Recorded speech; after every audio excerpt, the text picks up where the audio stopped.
Exercise 1.2 chapter 1 real numbers का question number 3। Find the LCM and HCF of the following integers by applying the prime factorisation method. इनका HCF और LCM निकालना है। लो 3 part हैं। First question लो पहला 12, 15, 21।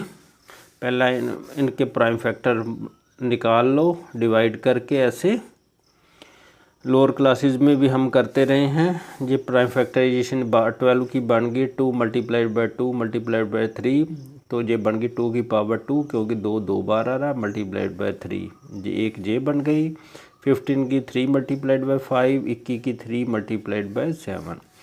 एचसीएफ आ गया इनमें जो कॉमन है, 3 कॉमन है तो वो एचसीएफ आ गया। LCM of 12, 15 and 21। एलसीएम जो कॉमन है वो हम एक बार लिखते हैं, 3 आ गया। बाकी जो बचे उससे मल्टीप्लाई करते, बच गया 2 की power 2 multiplied by 5 multiplied by 7। इनको मल्टीप्लाई कर दो, 2 की पावर 2 4 होती है, 420 आ गया। ऐसे ही सेकंड पार्ट है 17, 23 एंड 29। 17 का फैक्टराइजेशन करोगे 1 मल्टीप्लाइड बाई 7। जे में प्राइम फैक्टर नहीं है लेकिन जहाँ इसलिए 1 लगाया, फिर आंसर नहीं हमारा आना था ना।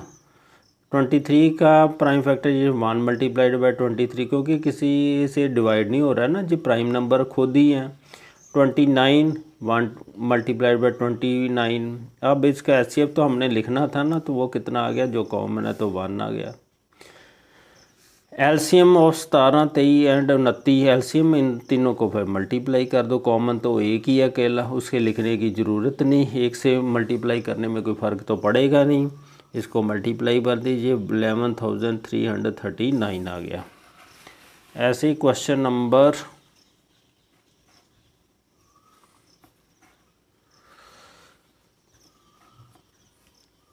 Third part 8, 9 and 25। 8 की फैक्टराइजेशन ऐसे बना लो, 2 multiplied by 2 multiplied by 2 multiplied by 1। 2 की पावर 3 मल्टीप्लाइड बाई 9 का बन जाना 3 मल्टीप्लाइड बाई 3 मल्टीप्लाइड बाई, जहाँ मैंने बनाई हुई है देख लो। 3 की पावर 2 मल्टीप्लाइड 1। 5 की बन जाना ऐसे 5 की पावर 2 मल्टीप्लाइड 1। अब इसमें भी जो एचसीएफ निकालना है, इसमें कॉमन कोई नहीं है, तो एक तो है ही है ना कॉमन, इसलिए इसके साथ 1 लगाया हुआ है, तो इसका एचसीएफ आ गया 1 जो कॉमन है। एलसीएम आएगा जो कॉमन है उसे एक बार ही लगाते हैं, लेकिन एक से लगा भी ले उससे कोई बहुता फ़र्क पड़ता नहीं। तो मैंने लगाया 2 की पावर 3 मल्टीप्लाइड बाई 3 की पावर 2 मल्टीप्लाइड बाई 5 की पावर 2। इसको मल्टीप्लाई कर दो, 2 दूनी 4 दूनी 8, 3 3 9, ये आ गया 1800। एलसीएम आ गया। क्वेश्चन नंबर 4 गिवन एचसीएफ 306 और 657, ये 2 नंबर, उनका एचसीएफ 9 है, तो एलसीएम निकालना है। एचसीएफ दोनों नंबर्स का 9 है। एलसीएम 306 और 657 का हमने कैलकुलेट करना। फार्मूला हमें पता ही है, HCF multiplied by LCM is equal to product of numbers कौन है, 306 एंड 657 को मल्टीप्लाई कर दो। एचसीएफ की वैल्यू पुट कर दो। एचसीएफ कितना है 9 multiplied by LCM is equal to 306 multiplied by 657। तो एलसीएम इक्वल टू ये 9 नीचे चल जाएगा, इसको काट लो, 34 आ गया। 34 को 657 से मल्टीप्लाई कर दो, 22,338 एलसीएम आ गया। क्वेश्चन नंबर 5 है चेक वेदर 6 की power n 6 raised power n can and with the digit 0 for any natural number n। अगर 6 की पावर 1 हो जाए, 2 3 4 5 हो जाए, तो उसका जो यूनिट डिजिट है वो 0 आएगा या नहीं। कहने का मतलब अगर n 1 2 3 4 कुछ पुट करें, 6 की पावर n 6 आता, 6 की पावर 2 36, ऐसे सॉल्व करते जाएं n की पावर लेके, तो आप देख रहे हैं भी कहीं भी यूनिट डिजिट है जो वो 0 नहीं आता। इसका मतलब जो इसकी ये तो हमें पता चल गया, लेकिन हमने इसको प्रूव करना है। इफ़ नंबर एंड्स विद 0, तो फिर प्राइम फैक्टर्स कैसे होने चाहिए, उसमें 2 और 5 आना चाहिए, तभी उसका यूनिट डिजिट 0 आएगा। लास्ट वाला डिजिट। जैसे 2 मल्टीप्लाइड 5 10, ऐसे 2 और 5 आ रहे हैं, देख लो 50 आ गया, ये 20 आ गया, 100 आ गया। 2 मल्टीप्लाई बाई 5 की पावर 2 तो 100 आ गया।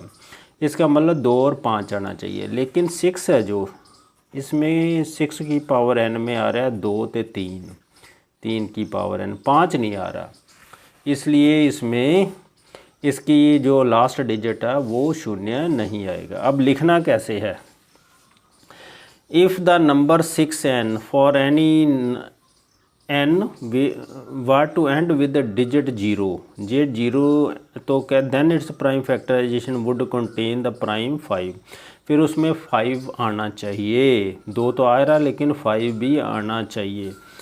This is not possible because 6 की पावर n, क्योंकि इसमें 5 तो आ ही नहीं रहा, ये नहीं पॉसिबल हैगा 6 की पावर n में। क्यों, इसकी जो फैक्टराइजेशन है 2 मल्टीप्लाइड बाय 3 है की होल पावर n है। The only primes in the factorisation of 6 की पावर n आर 2 एंड 3, ये 2 तो 3 प्राइम फैक्टर्स है ने।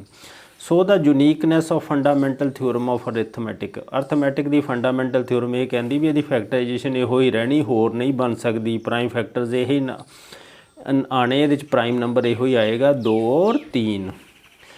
No other prime number in the factorisation of 6 की पावर n, इसमें और कोई प्राइम फैक्टर नहीं आ सकता। So there is no natural number n for which 6 की power n ends with the digit 0, ऐसे लिखना पड़ेगा।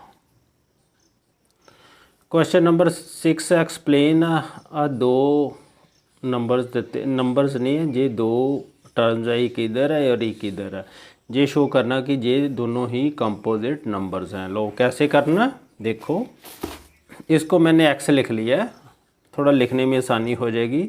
7 मल्टीप्लाइड बाई 11 मल्टीप्लाइड 13 प्लस 13, अब मैंने 13 कॉमन निकाल दिया, ये बच की क्या, 7 मल्टीप्लाइड बाई 11 बच गया, इतने प्लस 1 बच गया, 11 7 77, 77 में 1 जमा कर दिया तो 78।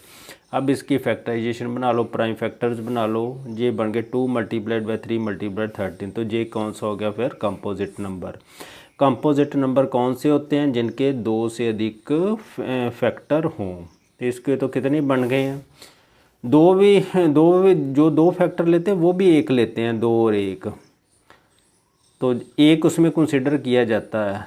इसमें अभी हमने 1 लिखा ही नहीं है क्योंकि वो प्राइम फैक्टर नहीं होता, इसलिए नहीं लिखा। अब y में ऐसे ही है, इसमें मैंने 5 कॉमन निकाल लिया, ये 5 इसमें, बाकी क्या बच गया, 7 multiplied by 6 multiplied by 4 multiplied by 3 multiplied by 2 multiplied by 1, ये लिख दिया, प्लस 5 तो कॉमन निकल गया तो 1 बच गया। अब इन सभी को मल्टीप्लाई करो तो ये बन गया 10,008, ये बन गया 1008 बन गया, 1008 बन गया। अब इसमें एक ऐड कर लो, ये बन गया 1009 और 5, तो जिसमें 2 नंबर 2 और 1 भी है ना साथ में, इसका मतलब ये कौन सा नंबर है, कंपोजिट नंबर। इसके मतलब 2 से अधिक फैक्टर बन गए।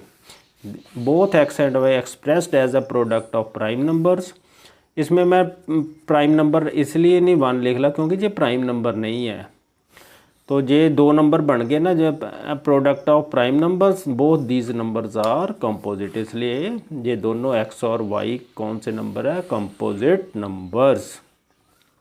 Question number 7, there are circular path round sports field, Sonia takes 18 minute ਤੇ रवि 12 मिनट ਲੈਂਦਾ ਉਹਨੂੰ ਉਹਦਾ ਇੱਕ ਚੱਕਰ ਪੂਰਾ ਕਰਨ ਲਈ। Suppose both start at the same point in one direction, how many minute they will meet again at the starting point. ਲੋ ਆ ਸਟਾਰਟਿੰਗ ਪੁਆਇੰਟ ਆਪਾਂ ਮੰਨ ਲੈਂਦੇ, ਇਹ ਕੀ ਹੈ ਸਟਾਰਟਿੰਗ ਪੁਆਇੰਟ। ਲੋ ਇਹਦੇ 'ਚ ਜਿਹੜਾ ਰਵੀ ਇਹ ਸੋਨੀਆ ਵਾ ਉਹ ਲੈਂਦੀ 18 ਮਿੰਟ ਇੱਦਾਂ ਇੱਕ ਚੱਕਰ ਪੂਰਾ ਕਰਨ ਲਓ, ਅਤੇ ਰਵੀ ਲੈਤਾ है 12 मिनट। कहता स्टार्टिंग पॉइंट पे दोबारा कदों मिलणगे, ये क्वेश्चन है, तो वो उसके लिए हमें क्या निकालना पड़ता है, LCM. The time taken when Sonia and Ravi meet again at starting point will be the LCM of 18 minutes and 12 minutes.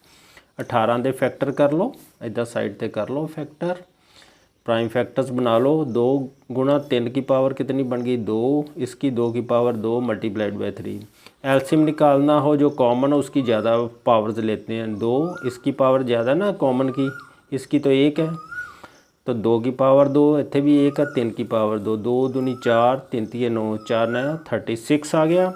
Hence they meet again at the starting point after 36 minutes.